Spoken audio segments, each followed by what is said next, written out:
So the metaverse is not something that will happen just by itself. So hello, my name is Tibor Mérey. I'm a managing director and partner at the Boston Consulting Group, where I have the privilege to co-lead our global metaverse topic.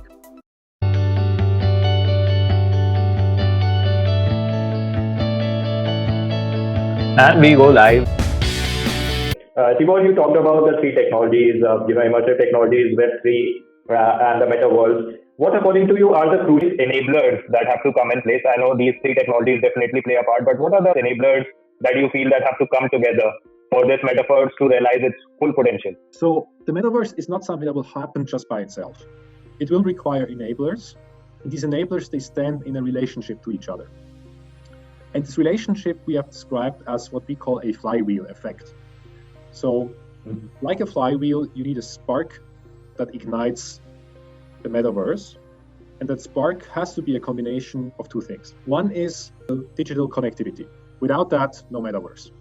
And that will be a role that telcos are playing and still have to play in the future.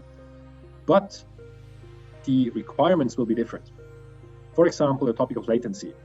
Latency is not a big issue in a Web2 environment, but it will be a big issue in an immersive environment where, for example, we need to offload computing power from the devices into the cloud or into the edge.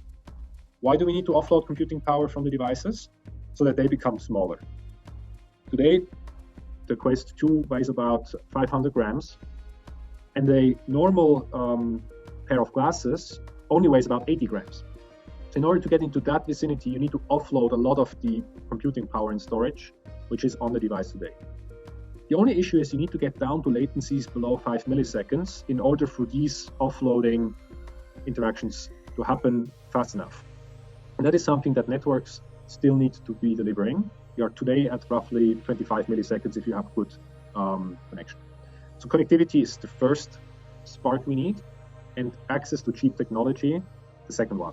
So the headsets, the portals into the metaverse, they need to become cheaper, they need to become smaller, as I said, and they need to become more ergonomic so that we can wear them for longer. So these are the two sparks to ignite it. And these two sparks then attract the user base, the creators that are then attracted by this user base, and then that economy that is then the result of users and creators interacting. And that economy can be powered by Web3, by tokens, by NFTs, and that creates then the flywheel effect.